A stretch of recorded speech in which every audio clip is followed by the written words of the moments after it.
Yes, good evening, folks. This is the Acton the Acton Marijuana Committee. How quickly.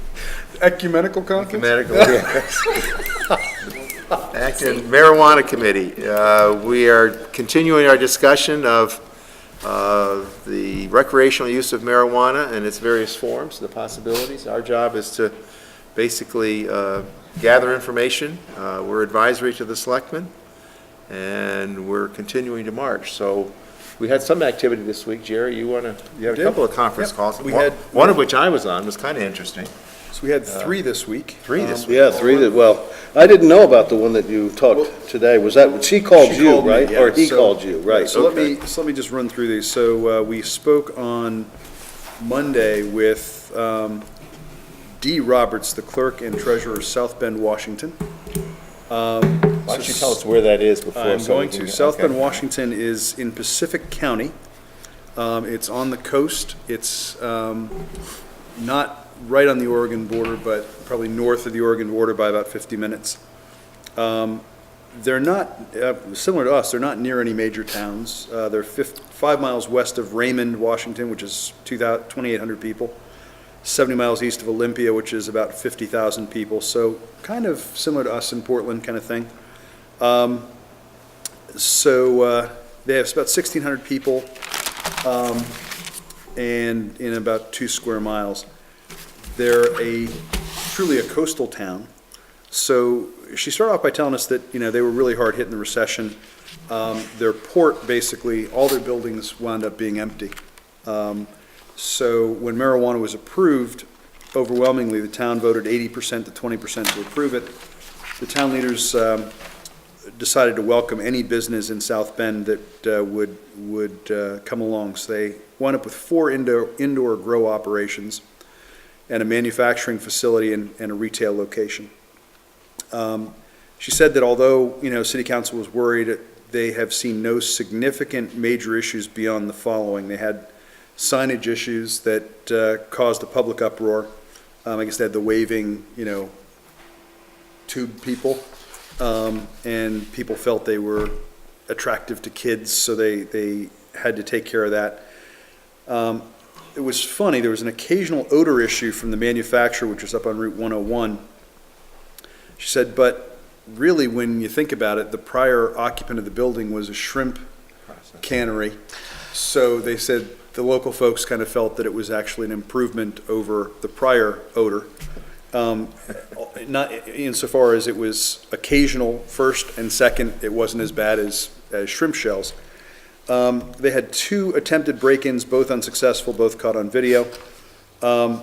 However, like others we talked to in Washington, they've seen no significant income at all, so there's been no money for them in Washington of any significance. They didn't do anything with zoning. They completely relied on their commercial regs.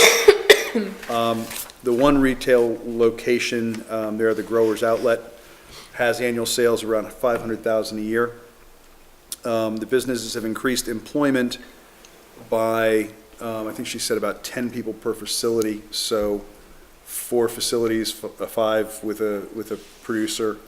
So they have maybe 60 or 70 people employed, but most are in the 11 to 15 hour range.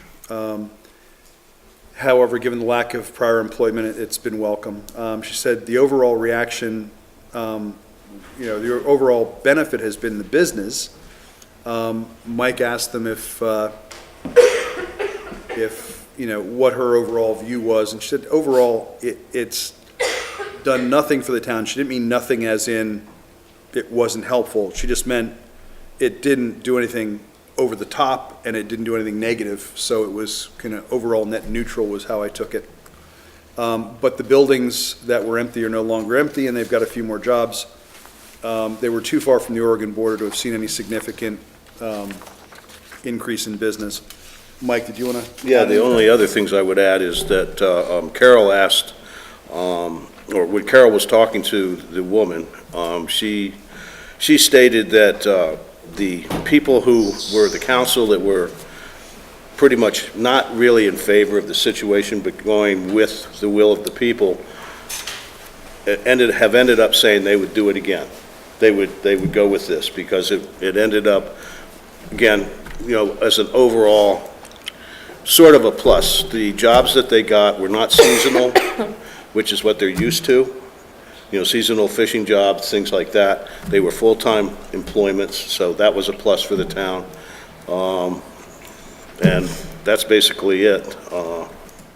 They do have a police force, They do. They had, small town, but they also have a county sheriff and. so they had 4 officers, on the Yeah. police force, plus the county sheriff, plus the state troopers because of I-5.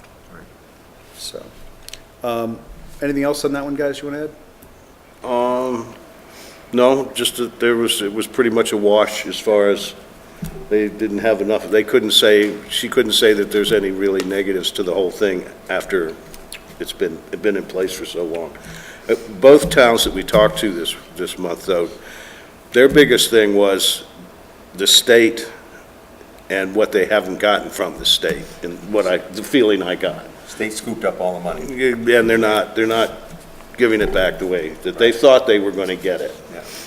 Yeah, so if you read the Washington State law, which I have done, they basically have a cap. This year, they're, regardless, I think they're collecting about $1 billion in taxes at the state level this year. They have a 25% tax. Of that, they're giving $18 million back in total to all the participating municipalities. And next year, it's capped at $6 million. And it will be capped at $6 million going forward in perpetuity. So, nice. And there's no, like Maine, there's no ability for the towns to impose a sales tax of their own. So that leads us to Cowlitz County. We had a conversation with Nick Little, Still in Washington. Washington State. Location. Yep. I'll get you that in a second. He's the Director of Building and Planning in Cowlitz County. So Cowlitz County is on the Oregon border, not quite at the coast, but close. It's I-5, which we talked about in, The other one. at the other one, I-5 being bisects, the north-south route Yeah. going up the coast, basically, to Canada. Yes. that bisects the county. Mount St. Helens is in the town, in the Yes. county. Yep. So they have about 102,000 people. They said they have about 1,611 square miles. About 90% of their population lives within 10 miles either side of I-5. Unlike most of the counties in Washington State, only 15% of their land is zoned, 85% is unzoned. It's called remote. Yes. So when they saw that, when this came along, they first put a moratorium in place to give them time to get the zoning and everything taken care of. County supervisors set up a 9-person committee. They were hoping to earn some money for the county. So they set up a 9-person committee similar to ours to develop kind of logical and enforceable land use regulations. So the committee articulated a few items that, kind of the vision for the committee, which I thought was interesting.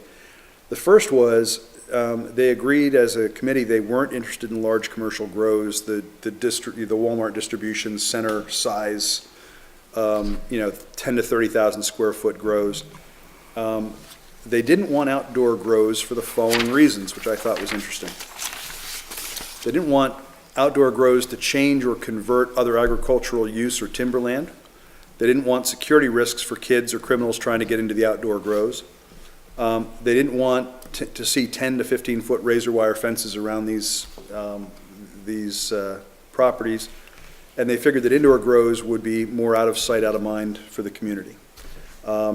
So what they agreed kind of as a committee, even though, again, they were kind of divided the way we are, they wanted to make it easy for the Tier 1 1,500 square foot micro grows, similar to microbreweries. So they said, let's have a process that's easy for these Tier 1 growers, because they would have less of an impact on the community. They wanted to make it more difficult for Tier 2, the 1,500 to 10,000 square foot grows, and they basically banned the Tier 3, the big ones. They were okay with retail, but wanted to confine them to the cities, and they wanted to eliminate the possibility that Denver-like, marijuana miles, so they have a setback from one retail facility to another, so they couldn't be too close to one another. When it came to processors, Yeah, I think the setback was 300 feet. yeah. Yeah. When it came to processors, they even though there was one license in the state, they divided them into two types. Tier ones, they referred to as the processors who were packaging buds, and those who were folding buds and that sort of thing into edibles, that sort of thing.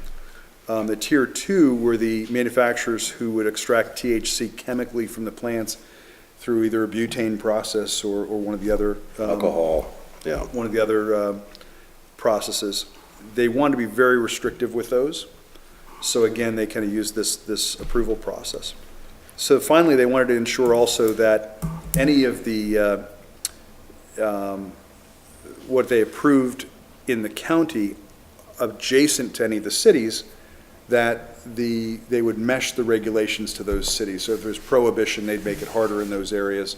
If the cities were open to it, they would kind of mesh with what they were looking for, just so you wouldn't have the, a grow where they didn't want growers, or retailers where they already had retailers kind of thing. So what they did was they looked at ordinances to enact certain standards, including setbacks from homes, how operations were screened from the homes, required security lighting, and how that lighting was screened so it didn't bother the neighbors. This is relative to growers or relative to This is retail? relative to everything. Parcel size limits primarily for growers. The tier ones would have no minimum, where the tier two would have a minimum lot size. They wouldn't have any outdoor grows. Parking requirements were taken care of, access requirements. If they had security cameras, which they're required By the state law. by state law, Right. they made sure that they were shielded so that they couldn't be looking at neighbors. Odor management, which I'll get to in a minute, I mentioned the retail separation. What they put together in their ordinance basically was a two-pronged permitting process. Administrative use, which is kind of this light touch for the things they wanted to encourage the tier one grows. So if you wanted a tier one production or retail production in areas where the county was okay with it, you'd go through the administrative process. It was pretty easy, right? If you wanted to do a tier two grow or a tier two manufacturing process, it would require a special use where you'd go in front of an administrative judge, not a judge, but somebody who was A public hearing of some kind. there'd be a public hearing, there'd be some kind of judge who would adjudicate the whole process, and then they'd conduct the hearings and render a decision. And so far, what he said was, they haven't really issued any tier two special use permits. The biggest disconnects, as Mike was pointing out, was the fact that in Washington State, the state is approving licensees regardless of what the town or county wants. The more the better from the state's perspective, because they're addicted to the income already. So they ended up with growers and retailers in place during their moratorium, which is what I've been concerned about here, though our situation with the state under the legislation that was vetoed is different. They've seen very little tax income, even though the retail operations are driving about $4.5 million in sales a year. They have 3 locations in the county, so they're averaging about $1.5 million. I've been trying to get a sense of the size of what a retail might do in our area, and my best guess is somewhere between $500,000 and $1.5 million, in Acton, based on that's what I would population guess, draw too. and so on. So we asked some questions. Nick couldn't comment on the criminal justice impact, but lets us assume that it's what we're hearing everywhere else, that it's minimal or, nothing significant. They have had unexpected community blow-up where a tier one was approved. The citizens, he said, I've never seen citizens as angry as they were over this. They took them to court and they lost, meaning the citizens lost, because the judge looked at their permitting process and said, this is about as fair as it gets. The most disappointing problem they have, and this is interesting, is that of all the operations in the county, only 10% are currently compliant with permitting. And most of 90% are not. Right, most of those are the ones that they did permit. when I asked him. The 10%, Yeah, the 10%. It's the ones that were that kind of poached their way in through the state license that have been. Oh, so these are people that have a state license, but they don't have a local They license. don't have a permit. Okay. And this gets back to, I asked him, what's your recourse? And he said, well, you have to have the political will to enforce the permitting process. And he said, so far, the county commissioners aren't willing to take people, first to fine them and to cite them, and then secondly, if they're not paying the fines or getting permitted, to take them to court. And he said, and then on top of that, the state of Washington, to his knowledge, hasn't lifted a license or suspended anybody yet. So we've heard this from other folks in Washington Right. State. The The state odor- isn't doing due diligence. Yeah, the order enforced, so what I took from that, just commentary, is I think we're doing the right thing with the moratorium. I think the main state setup is different, or at least what was proposed is different. But I think we need to make sure that before somebody sets up an operation, it's compliant with what we want it to be, right? Because once they're operating, trying to shut them down is just gonna be Like unringing a bell. Yeah. But, that's, one of the problems with talking to them out there and in Colorado is the state of Maine, when they wrote the amended bill, which at this point, all I can do is assume that most of that is gonna be what ends up being the bill. Because it's common sense is that they built in that two-tiered licensing system where the towns have that first protection of saying, you've got your state conditional license, okay, well, this is what we require before we're going to allow you to go back to the state to get your, Class A license. And I think that's one of the people who wrote the bill saw those problems when they were, Back and forth. yeah, so I think the amended bill in Maine got some good protections built in for the town, for the towns in general. So I don't see the same kind of problems that they're experiencing, I agree with you. but, you can't read the future. I was gonna say, You I think it's- you just can't read the future. We'll have our I own. think, Right. exactly, it's gonna be the unintended consequences, Right. right? We're not gonna fight the same war.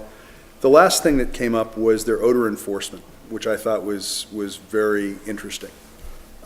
He said, we have an odor, ordinance about this. He says, but it's really hard to enforce, right? So the way they wrote it was basically, there shouldn't be any discernible odor detected at the edge of the parcel. He said, when there's a complaint, he said, we bring in a third party, an independent third party. Use their nose. And use their nose as to adjudicate, is this a problem? But then again, this goes back to, I don't think there's much enforcement, so I think getting it right the first time is kind of the key. I also think that they seem to be set up on, if the wheels aren't squeaking, they leave it alone. Yeah. That's, Even our town, it's difficult to come up with the will and the dollars to go to court, basically. to put right, ourselves. let's face it, I've been going to the town meetings, and the squeaky wheels get paid attention to here. More so than the folks that don't. Right. If nobody's complaining, it's not a problem. let's just move along now, that's the way it sort of works, I think, everywhere. Do So, we want to, we've got one more of these, Got so I one want to more. make sure we get time for oh yeah, Jason, right? Yes. Jason, to talk. this will be Okay. 3 minutes. So, I got a call today from Christy Kelly, the executive director of the Marijuana Industry Group in Colorado. Jim Burek, the director of Marijuana Enforcement Colorado, introduced me to her. This was a follow-up to what we talked about last week, where, we've been talking to a lot of cities and counties in Colorado and Washington. I think we've probably learned as much as we can from them. There may be a few more yet to come, but broadly, we're done with that. So now, what I was hoping to do is get in touch with an outdoor grower, an indoor grower, a manufacturer, a testing, and a retail, independent operators, so not big ones that might want to come here, reputable, responsible, just to get a sense of, what is it that they look for in a town, what's their business plan look like, how much capital do they need to really get started, all those sorts of things. So as we discussed it, Christy offered we had talked to her, kind of the same introduction we do on all these calls, about what's going on in Maine, what's Acton like. So when we talked about outdoor cultivation, she kind of giggled and said, well, she said, you do seem to have a fairly limited growing season there. And she said marijuana is not the easiest plant to grow necessarily for retail. She said, you might find that with, you're going to be looking at, one crop, maybe 2 a year max, maybe.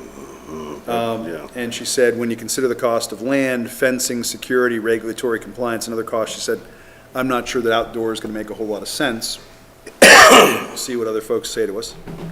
Indoor cultivation, she said, growers are typically looking for clean, cheap first, clean, which she said is critical, available industrial commercial buildings that can be efficiently adapted with the appropriate climate controls. She said towns with an inventory of that available building stock will have an advantage. Sanford. So, is that, yeah, Sanford, I think, It's right? perfect example of having an advantage. Biddeford, another one, having Yeah. all of the old mills, Yes. Do we have, is anybody aware of any outdoor grow in our area? Well, aware of or fabled? Well, I can comment on the outdoor grows too. A lot of the outdoor grows are done with light deprivation, so there's actually other lights for supplemental lighting in there, or there's shielding that comes down to actually flower the plants too.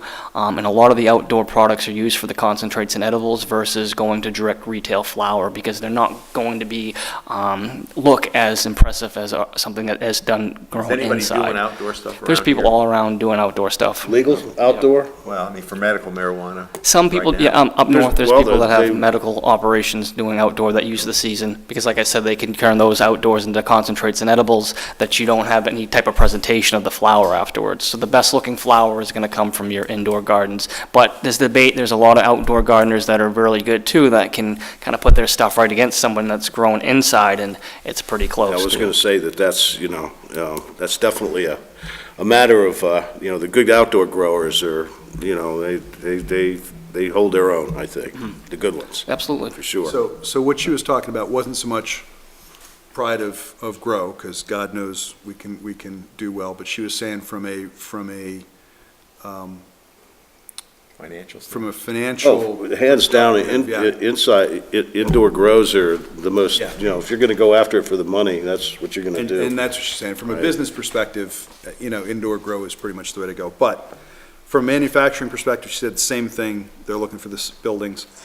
Testing, she basically said, in essence, they typically want to be located, more central in the state and closer to universities where they can get cheap chemistry students to work for them.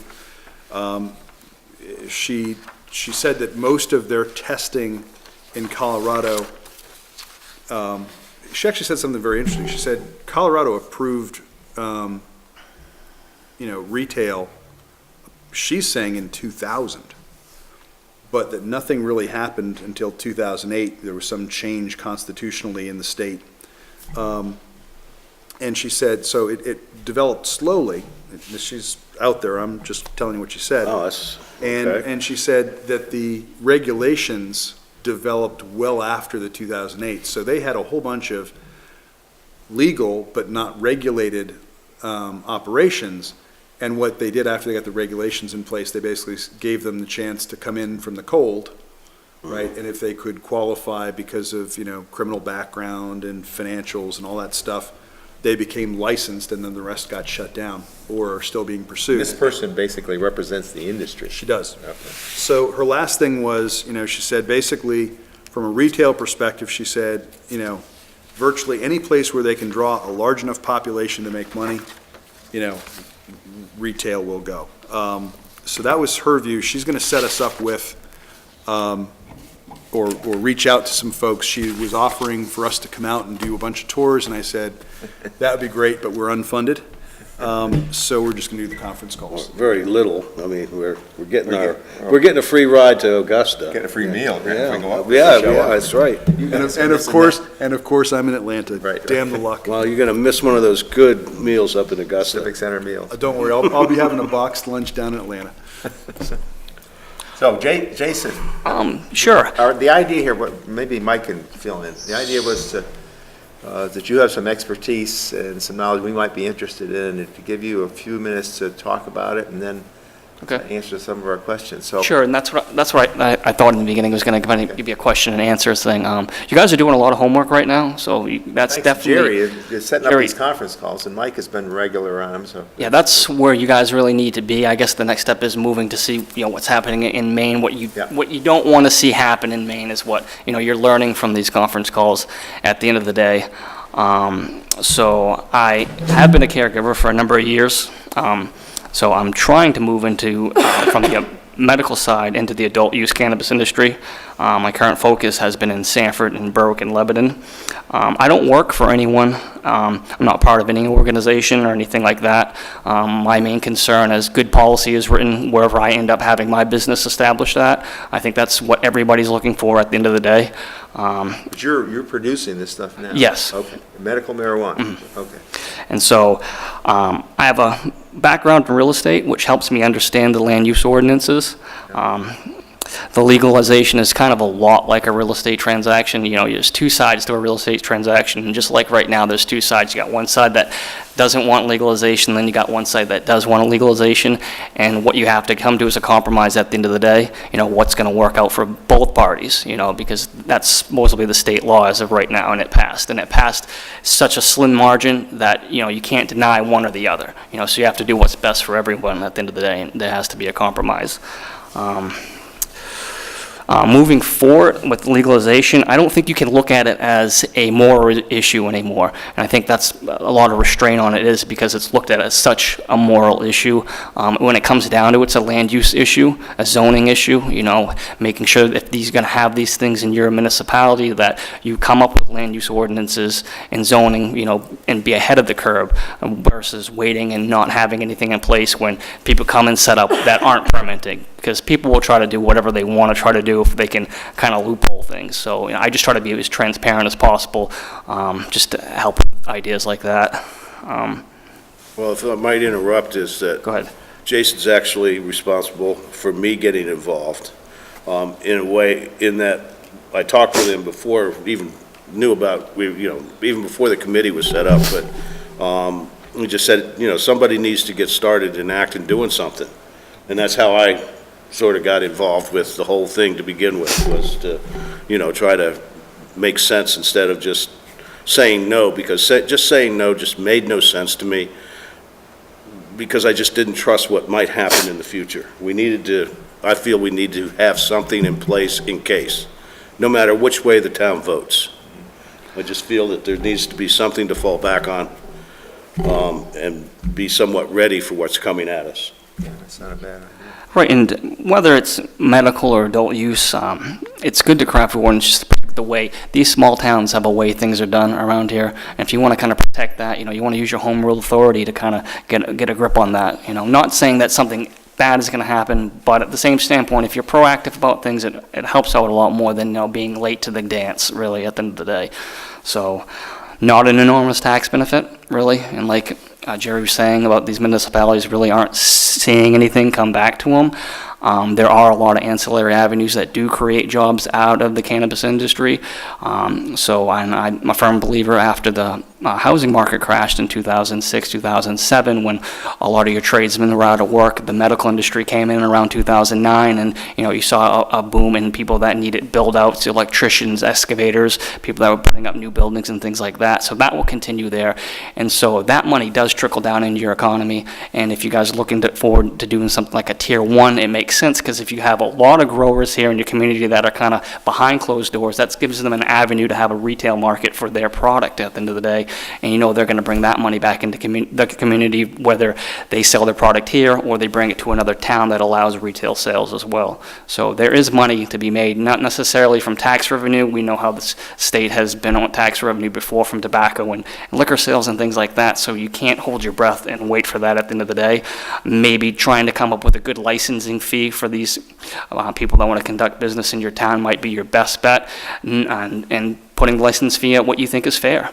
You know, at the end of the day, I mean, if you use your home rule authority, you know, you should have the power to create a licensing fee that's going to help with the impacts that are coming forth from this new industry coming into your town. That's your understanding. It has to be related somehow to the impact. You can't just use a fee like that to raise revenue. It's tough. I mean, what can you do? What can't you do? I know, you know, if the state isn't giving you guys much options, then you have to be creative with the way you raise revenue, because no matter what, there's gonna be some sort of impact fees. You guys don't have a police force, is that the understanding here? No matter what. A police force? Right. So, We have a resident deputy, share with Shapley. so with standards and guidelines, physical security at some of these places may be required. I mean, that might be your best bet for have that be a standard and guideline, just because, a camera is one thing, but having physical security on site is a bigger deterrent than anything. If there's some sort of opposition, if someone's going to come to one of these civil facilities and they're going to be met with confrontation, it kind of backs them up versus a So camera. a camera without a police force, you're suggesting is questionable. I mean, who's got to be watching the cameras? so to Right, speak? Mm-hmm. As opposed to a junkyard dog inside the fence, right? Has some deterrent effect. Right. apparently, so. Yeah. And it might help. I mean, it's difficult in small towns. Yeah. Don't get me wrong, and it will be, But then a lot of these towns that you guys have done the conference calls, they've had little to no impact, because they're almost forgotten about too. But just to be clear, every one of those that we talked to, every one of the cities has a police force. Right. They do. Okay. The South Bend only had 4, but most of the others we've talked to have had 15 or 20. They were only a couple square miles. It was Yeah. it's a different system as far as. But yeah, also, but then, the other thing is from what I've been reading, various places, and I don't want to use them as sources because it's just things you read, is that in both Washington and particularly Colorado, is the smart retailers, the smart growers have significant security built into their setups. In other words, some of them have their own armored cars that they take their money. They provide their own security. They're not going to count on, because let's face it, police are reactions. Yeah. They're not preventative. They really are. It's an interesting suggestion you're making, Jason, in the sense that, requiring on-site security, because we don't have a police Right. force. The other bit of it, of course, is from our perspective, I agree with you, the best ones do these things. My fear is the one that wants to do it on the cheap, right? That's the fear, where our right? local ordinances come into play. Yeah, but then What- who's what going to enforce the ordinance? Well, what was interesting is, this woman I spoke to today, So those Christy two- Kelly, indicated that in Maryland and in Illinois, the state will not license you unless you have $10 million raised already. For any tier license, for retail, grow, anything. You have to have $10 million in financing already lined up. She said California is basically saying, we'll give you a year to raise it, but they're looking for $5 million minimum. So you want to get into some of the operating costs that you've seen, but it's just interesting that we do have to. Maryland, I didn't know Maryland. Maryland is getting it started. They've started their licensing process, but it's not yet legal. Okay, I was just wondering about And that, right. so too, you could probably come up with some sort of like fine fees. So if people aren't compliant with your ordinance, you fine them, and then you fine them again, and if they don't, you can take back your approval that you gave them for their municipal operations, and that will get The revoked. question will be whether how the state regulations are written. Can we take back our permit, and does that cause them to take the license? Yes, My reading of the did, amendment, yeah. it sounded to me like they could yes. take it back. Well, it says in the amended bill that, any violations at the local level become, there's a reviewing process at the state level that would look at that. And after one or two, first violations are money, and then there's a tier, and then eventually they just lose their license. So, I mean, there's, you know, The way the original initiative was written, and then even the way they're trying to push the opt-in with the amendments to the initiative, is supposed to be local control over everything. So you have the control. You really need to stress that at the end of the day. If you guys do decide to go for it, you have the power. You craft the ordinances you want. It's your town, to do as you choose to do, or whatever will get passed through the voters of the town. So That's one of our major questions. The question is, who is the town for enforcement? Is it the legislative body, the town meeting? Board of Selectmen are kind of our administrative arm. I'm assuming it's the local voters here, because It is, everything the goes to legislative body, vote, yeah. because you have a select body of government. They can only make recommendations at the end of the day. No council exists here, so they can't make on-site votes. So everything goes back to the people. And I know that you guys do the special town meetings too, a lot of the times, to do a local vote, but you might want to definitely get a ballot tallied for the vote when you do it, so you have confirmation that, you put a public notice out in a certain amount of time period before you pass this ordinance, so that everybody was aware of it, and then you got the majority of voters voting, so that no one comes back at you and be like, well, we didn't know about this, or this was unfair. You did what was right. That's the ordinance level. I'm thinking of what happens at the permit level. I think that's also a legislative body. That's the town says, this establishment, it would be like almost similar to a liquor license, except that the town would be deciding Right. to grant the license. Now the question is, does there need to be a violation to withdraw that? If the town says you can have a license to be retail for a year, at the end of the year, we're going to put it back to the voters again, and the voters in the second round or third or fourth round say no. Boom. I don't know if that's. I don't know, that might make it more convoluted, but I would say that if there hasn't been any violations, Doesn't seem fair to. right, just, by the same token. Maybe make that a point, and the selectmen would recommend that they keep their license, and then the town could vote on it, make it June to June. That probably needs to be dealt with in an ordinance, I guess. What happens Right, if yeah, somebody- right, how do exactly. You may, vocalize? you may want to have it in the ordinance where some of these fees would go through a compliance agent that you have that keeps up with all these operations that are going on, so you don't have to have a yearly vote that checks the compliance year after year. If they're in compliance, they're good to go. If they don't meet compliance, then, they're gone. That's a hired gun, Right. basically, a compliance person. But at the same standpoint, there's licensing fees involved here. The state said that you can create licensing fees. That's an off-site impact, that's an on-site impact that you're going to have to account for. You can't, If your code officer's not up to dealing with compliance, there's a lot of oddball Well, issues. we just hired another one, so, The hired gun basically becomes a marijuana compliance officer for. well, yeah, if there's And then- problems. And then suddenly, if we do that, now we're actually incurring real costs. And if Well, there's that's- not resources coming into the town. Well, that's the license. that's the licensing Yeah, fee. so, but we had a conversation about licensing fees recently. The highest licensing fee I've seen in any of the ordinance I've seen across Colorado, Washington, Oregon, has been $2,500. Yeah. So if we're having one or two locations here, or three or four, that sure as hell is not gonna cover the cost of that on a. Yeah, but if we only That's- have And that IB many, then the amount of time spent on compliance is gonna be cut down. I mean, it's sort of related to how much you have. And I believe that's on the state level. Those are the licensing fees on the state level. These are, I'm referring to licensing fees. At the in local. City and local level. Okay. And then the renewal, of course, is like $500, so it's not, Yeah. we're not talking a lot of It money. could be, here. it could be higher. Yeah, those seem kind of low, but, I mean, it's going to depend on what you're going to need to run this show at the end of the day. So that's where it's going to stand at, and then how many of these licenses you have going to issue, if you're going to issue any. So I think you base that around that number. If we're going to do 5 licenses here, 5 licenses here, how much is that going to cost us just to police compliance? That's only fair that you charge them what it's going to cost at the end of the day. How isn't it fair, really? You can figure it out, that's the dilemma. Since we're talking about that, and you had brought this up, was insisting that an operation, doesn't matter what it is, one of the commercial operations, has to put up a bond. Now, is that, I didn't read about that anywhere in the amended bill, but is that something the state is building into the system? It's been mentioned, it's probably going to be that's certain, if you're going to have some sort of bond or show you have a certain amount of money to qualify for some of these licenses as well.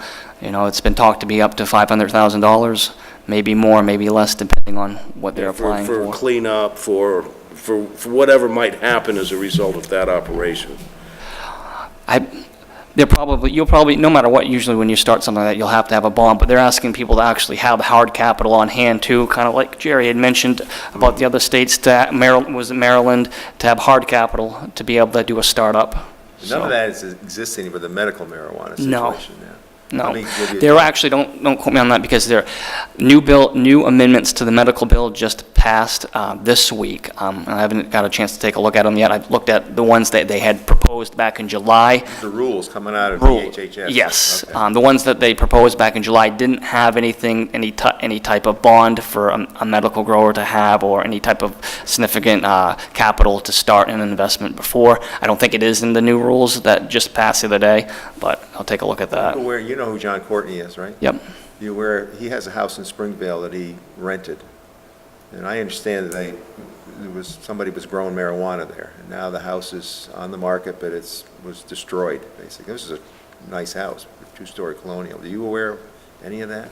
I hear it, that it does happen. Heard it too? Yeah, not his particular home, no, but just, so there's particular people that have gone in and growing houses. Rented a Right. building or house and turned it So into, what's the damage that you've heard about in that sort of situation? There's definitely mold issues at the end of the day if it wasn't done properly at that particular house, you know. Not that particular house, but at a particular residence that could happen. so mold can be an issue. Yeah, that can be an issue. Okay. Some people, Smell, how about just the smell? smell-wise, tobacco-wise is a lot worse. The smell, I think, when the plant is actually flowering, the plant's there, you'll smell it, but I don't think it leaves as much of a lingering smell as even tobacco use. So that's not as much of a problem as if it wasn't well ventilated, and then you have the mold problems of like sills rotting and things like that. And just, not only that, just the destruction that people would do to try to retrofit a house. It's two different stories, whether they go in and retrofit it and they do it properly, and then they have permission, versus just going in without permission and just going to town and creating profits and then getting out. So even if it is properly done, I'm just curious, would a house be habitable, by a family afterwards, or would there be outlets everywhere for the grow lights and, It depends if it's done right at the end of the day, you know what I mean? A lot of it would, like you mentioned, like outlets, you're envisioning like outlets everywhere. If it's done right, it would just be like another annex to the house, bring in maybe a separate power supply, or use what power supply that you can use and still function as a house as well. So if you're talking about, the tier one, which is what, 1,500 square feet? And Maine, Maine? no. It's tier one's 500. Tier one's a 500 square foot canopy or 300, or 30 mature plants. Okay, so 500 square feet canopy, from your experience, what size building do you need for that? Well, canopy is just the plant count, so your building size can be a lot bigger than that. So I think about 500 square feet is about 25 feet by 25 feet. I try to correct my math on that if I'm wrong. So that would just be your flowering plants or whatever plants you have, your vegetative plants and your flowering plants. That's the max canopy you have. So with that, plus what you would just need for space that doesn't house plants, maybe you could probably get away with, maybe depending how it's done, and if you want to do it comfortably and everything like that, 1,100 square feet total. So I guess Is the that a question, basement with 11? Well, I guess- Yeah, or a good-sized garage. yeah, so the question in my mind is, right, But wait, let me go back to that though. So I think it says 30 mature plants and unlimited plants, not more, okay, so it's not more than 500 square feet, so that's the max. and then the tier two is, forgive me, I don't remember. We're looking at up to 3,000 square feet of plant canopy. So, all right, so there's a big difference between tier one and tier two, and I think tier three, I think we could agree, probably not meant for active. Yeah, yeah. So my question would be, with this, would we want somebody coming in and trying to grow in a house in Acton And then if the business fails, you wind up with this property that may not be fit for, fit for folks, right? Do we want to do that, or do we want to say, if we're going to do this, let's have either a separate building from a house, right? Or a fit-for-purpose building? It's your standards and guidelines at the end of the day. It's your So ordinance. I'm just kind of trying to. Sorry, guys. I've got no problem with that. I think at a minimum, we shouldn't allow somebody to set up a grow in a rented house without permission, or a rented property, without specific written permission by the owner. So the only concern I have. That's a with that- minimum, and I agree after with- that. I agree with that as a minimum, but I guess the question I have is, you have somebody come in and they buy a house that we've got a family in today, they set this up, whether it's mold or whether it's just they damage the house itself fundamentally, now we wind up with a derelict property if they go out of business. We come up with that hard capital thing, or the bond, something financial that they have to put up before they even do it. Even if the owner of the property didn't do that, leased it to somebody, rented it to somebody. We'd still force them to put the, Well, so that, if they're gonna Right. do marijuana, they're gonna right, then be- they should come up with some hard capital to cover whatever might happen should they leave. And to me, like you were saying, Maryland, et cetera, well, what do you think a Tier 1 grow could possibly, what would be the largest amount of, say, dollars that they could conceivably get out of, say, a Tier 1 setup, You're talking based about- on what, What- four grows a year, 3 grows a year? Recognizing that you're pulling an estimate out of thin air. Yeah, Right. we're not Just gonna trying pin to- you down It's tough here because and say, well, that's, Mason there's, said. right, and there's a lot of different ways to grow, and they're limited to the 500 square feet of canopy, so you have to realize, you have to really divide that by two, because there's two things when it comes to growing. There's the vegetative stage, and just your propagations, your seedlings and everything like that is separate, then there's a flowering stage. So realistically, only 250 feet of that canopy space is gonna About be. half and half. Half and half, yeah. So half and half is a good way to look at that. So 250 feet, square feet. I'm trying to do some math real quick. 1, 2, 5. So 5 times 3, 15. So you're talking about how much revenue possibly? Yeah, what would, Yeah, I think that's the number potential. we're looking for. What's- Maybe a high or an average or a low, Somebody that's or good at best this, what would guess. their- Or yeah. pounds of buds, or however you want to, whatever's easiest for you. Probably at a low end, every 2, because you're going to have that, every 2 months.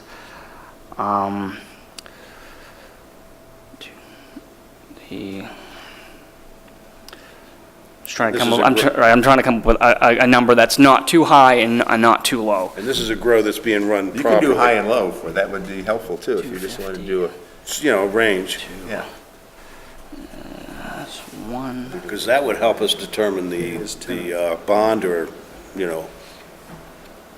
So,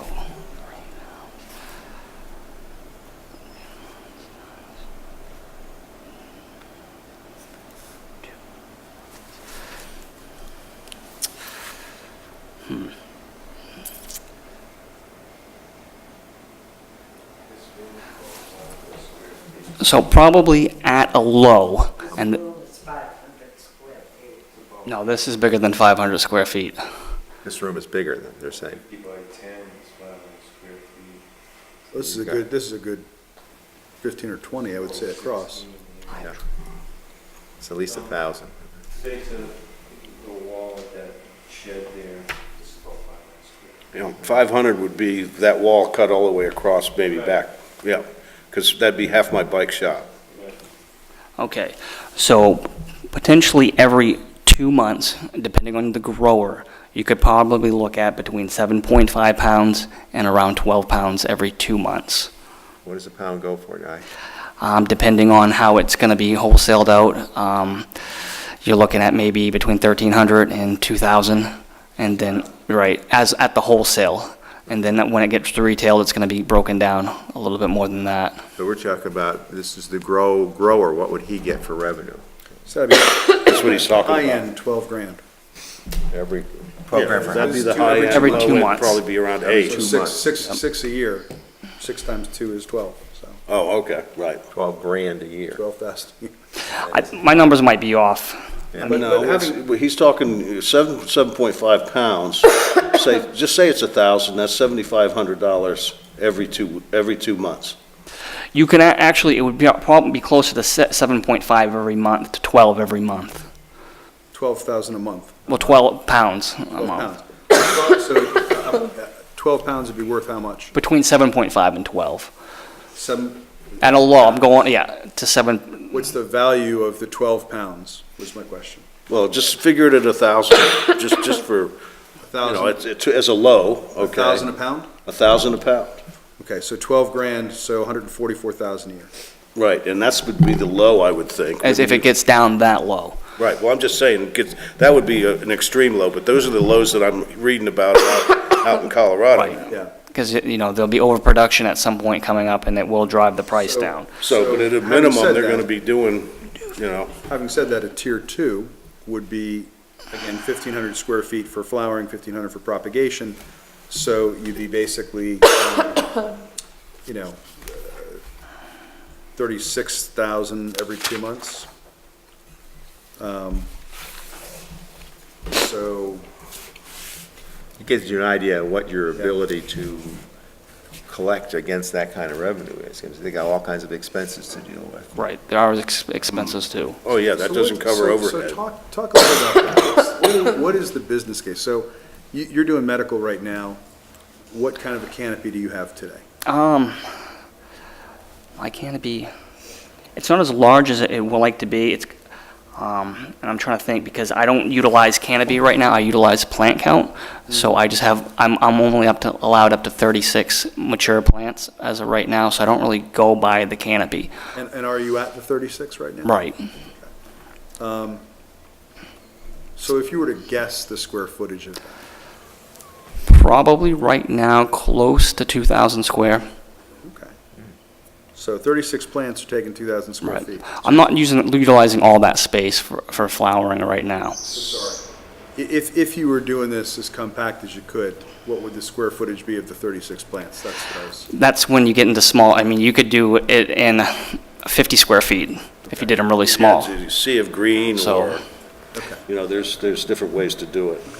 so from an operating cost perspective, from a and if you don't want to answer this question, you are not compelled to. You're on tape. I don't want you throwing out your business plan in front of competitors if you care about that. But if you're willing to talk about that, I'd be very interested in kind of what are the costs that you're incurring? What do you have for insurance?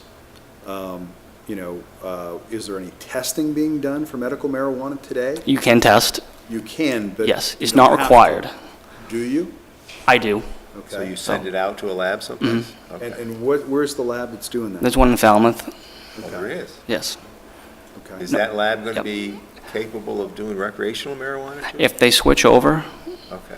so, Oh, so Because one of the issues has been is we're hearing from Augusta, there's nobody in the testing business that's interested in coming into Maine for recreational, so. I don't know if that's totally true, because obviously your recreational is going to have to be tested at the end of the day. It's part of the state law. It's been that from the beginning. Although if you read the law, it says if no testers come along, it's suspended, so. Your dispensaries are required to test right now, Okay. so. So what does testing, if you could just kind of go through the costs and talk through that a little bit. It's not too expensive to test. It's more based just so that you can provide a product that has been tested, so you can show there's no minimum hard metals traceable, no pesticides and things like that, no other contaminants in it. So that's what the big thing about testing is, and then it makes a more desired product at the end of the day if you do that versus not. So Does the lab set up the criteria, for instance, is it a sample from every plant or a sample from every 5 not right now, plants? and it's not. I think at the state level, it's going to be more regulated, right? Like Right that. now, it's not. Right. So It's just we you bring can make it. a claim that you're testing, but say only do a test on one plant every year, for instance. and Right. make a And claim. this, I believe maybe the dispensaries have more stringent standards. I'm not sure for that question. Okay. So. You're not a dispensary? No, You're no. providing marijuana for people who have a card, basically? Correct. Just a certain number of them. So I guess my question would be, okay, the dispensaries have stricter guidelines. What happens, I mean, and has it happened that, let's say they buy from, or do the dispensaries, I guess, they grow their own? Yes.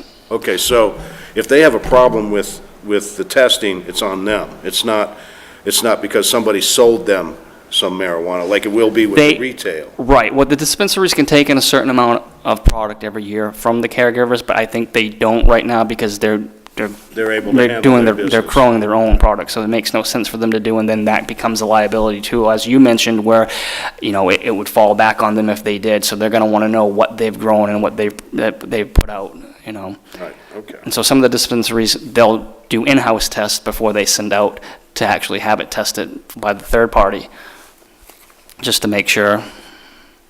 Okay, I have a question on taxes. Last week, there was this massive tax seminar, and one of the issues they discussed was marijuana, and so they were talking basically about federal taxes, not the state, but basically what they were saying is that for a normal business, you can deduct from your revenue, cost of goods sold, and then any ordinary what they call ordinary necessary expenses, power, Overhead. overhead, all the stuff that you can deduct. Apparently, on the federal, you can't deduct any ordinary necessary expenses. No, 280E, just 280E, cost of production. Right, so That's all it. you got is cost of goods sold, everything else. If you were in the bike business, you could deduct all your expenses. These guys cannot. No, they can't. And, Okay, so you're- and that's part of, that's the price of doing business until the feds decide they, Right, okay. But you're certainly aware of that. I mean, that really changes your bottom line pretty Right. dramatically. Okay. What about, your professional services, accountants, banks? What's been going on with that? Insurance? I'm really interested in the insurance side of things. There's no coverage in Maine, but there's outside companies that will give insurance right now. So if I go into the adult use side, I will require one of those policies, and you can have them right now just to protect you, and you should, So it's a property type insurance? If something happens to your fire. Equipment if and you get things a like fire, that, right. What about any kind of other liability? I heard that there's crop loss insurance that you can get these days. Haven't looked Certainly into not it yet, federally insured, I'm but sure. it's out there. Okay. What was the other part of the question? I was talking about insurance, so there's property. What about product Well, liability? that's what I meant, but by crop loss, there's some insurance companies starting to do crop loss that I heard about. Crop loss is one thing. Product liability is another. Somebody's harmed by your product. I'm not sure on that one. That's a pretty good question right there. Then, of course, we're talking about security. If you were to go into retail at this point, was there anything that you saw in the state law around security, or do you think that would come out in the rules at some point? Like I said, if I am able to obtain a license, I'd have physical security. I think that's the only way to go at the end of the day. What do you mean by physical? I mean, somebody stays there Yeah. all night, all day? It's all night. monitored security guards. It's not just a camera, but No, somebody's that's on what, site. on site, just specifically security, armed. Colorado requires the, Armed. monitored video security, but of course, most of the grows are in areas where armed response could be there, PDQ, Right. as opposed to, Acton versus and Portland. the new amended bill requires quite a bit of video surveillance inside the place where there has to be a locked room where they keep the trimmings, they keep the product that they're shipping out or shipping in, Yep. so that it has to be there for a set period of time, so that the state can come down and inspect it if they want to make sure that it's following that trail from sea to, the retail operation or what have you. So there's a lot of things that are built in that would force a owner of whatever commercial thing to install in their operation. Do you have anybody working for you on your plants, or is it just you? Just for me for right now. Do you know anybody who has people working Yeah. for them? So one of the questions that not a question, but one of the statements the marijuana industry group made was around payment of employees. So what are they paying? Is it minimum wage? Is it Some people that have employees pay pretty well, above minimum wage, that's for sure. And so, any sense of how much above minimum wage? Or? quite a bit. Well, a good trimmer, man, I tell you, I bet they're hard to come by. Well, so the answer today was from their marijuana industry group was, you need to pay them more so you don't have product loss.